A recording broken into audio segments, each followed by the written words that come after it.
சூரியனில் அணுக்கள் பிளவுபடுறதும் சரி, அணுக்கள் சேர்றதும் சரி, முக்கியமான காரணம் என்னன்னா, இந்த மூன்றாவது வகையான காந்தம் மற்றும் வெப்ப ஆற்றல் இரண்டுமே நிறைந்த பாதரச துகள்கள்.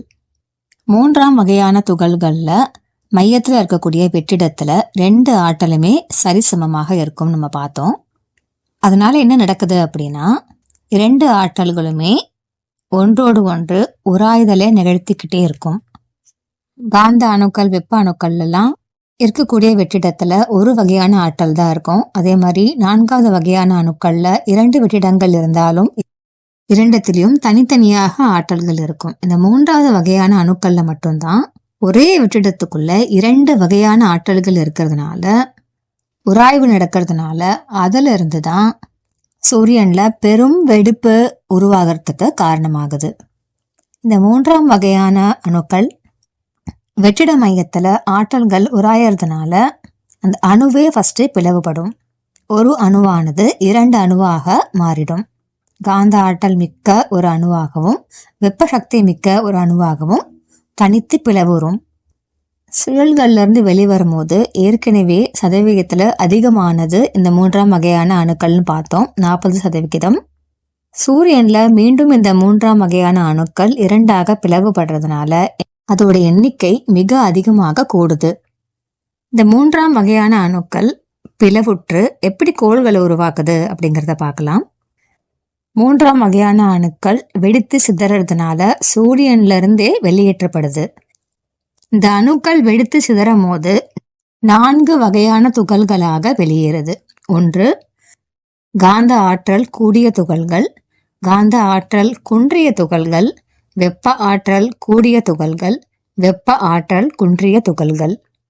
காந்த ஆற்றல் கூடிய துகள்கள் எல்லாமே பாதரச ஆற்றல், மெர்க்யூரி எலிமெண்டோட ஆற்றல் அதுல ஓங்கி இருக்கும். அது எல்லாமே வெடித்து சிதறி அதுக்கப்புறமா மீண்டும் ஒன்று சேர்ந்து புதன் கோளாக உருமாறுது, மெர்க்யூரி பிளானட். 2ஆம் வகையான காந்த சக்திகள் குன்றிய துகள்கள் வெடித்து வெளிவந்து ஒன்று சேர்ந்து வெள்ளி கோளாக சுக்கிரன், வீனஸ்னாக உருமாறுது. 3ஆம் வகையான வெப்ப சக்தியில் மிகுந்த துகள்கள் தங்க ஆற்றல் நிறைந்து வியாழன் கோளாக, ஜூபிட்டராக உருமாறுது. வெப்ப சக்தியில குன்றிய துகள்கள் தாமிர ஆற்றலாக உருமாறி, தாமிரம்னா காப்பர், செவ்வாய்க்கோள், மார்ஸ் பிளானட்டை உருவாக்குது. 3வது வகையான பாதரச துகள்கள் இறுதியில் சிலது பிளவுபடாமல் இருக்கும். அதுக்கு என்ன காரணம்னா, இந்த துகள்ல வீரியம் குறைவாக இருக்கும்.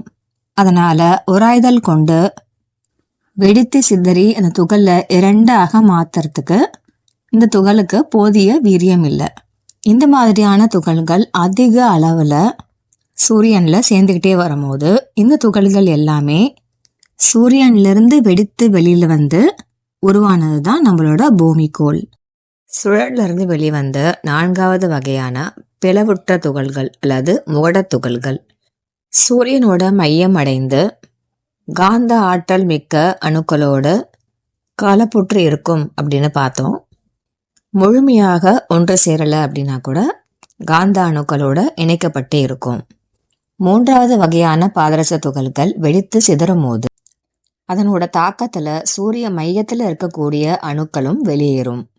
அப்படி வெளியேறும் இந்த காந்த அணுக்களோட இணைக்கப்பட்டிருக்க பிளவுற்ற அணுக்கள், 4வது வகையான அணுக்கள் சூரியனை விட்டு வெளியேறி உருவாக்கக்கூடியதுதான் சனி கோள், சாட்டர்ன் பிளானட்.